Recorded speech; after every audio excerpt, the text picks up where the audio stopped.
Good morning, ladies and gentlemen. It is a beautiful Friday morning here in Austin, Texas. It's just a little bit before 3 a.m. in the morning. Got up at 2 and I'm feeling it.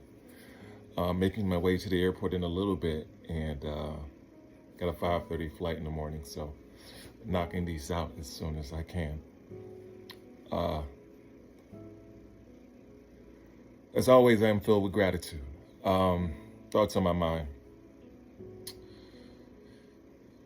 I've talked about this before. The apartment that I'm living in right now, when I first got separated and divorced from my wife, I was living in this apartment for a year.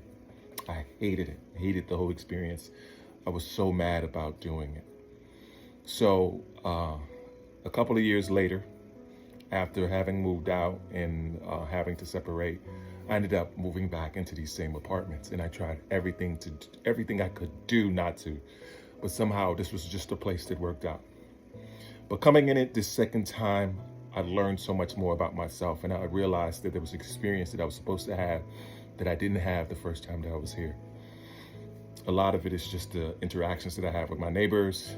A lot of it is the things that I'm seeing around in my surroundings, things that I didn't pay attention to before because I was so distracted by my hurt and my pain and my anger. Anyway, I was with my good friend Meg yesterday, and we were talking, and I talked specifically about this because of a conversation that I had earlier. And she gave me a perspective that I'd never really thought about. She'd recently read a book called Richest Dan.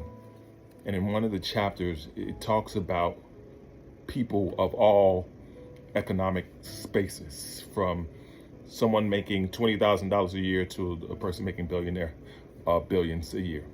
And it said this specific thing about the fact that when it talked to any of the people, depending on who they were, the idea of where they would find comfort in the amount of money that they're making, happy with the amount of money they make for the rest of their life, always doubled. So if you were making $2 billion, then you would be happy with $4 billion. Or if you were making $50,000 a year, you would think that that magic number for you would be $100,000.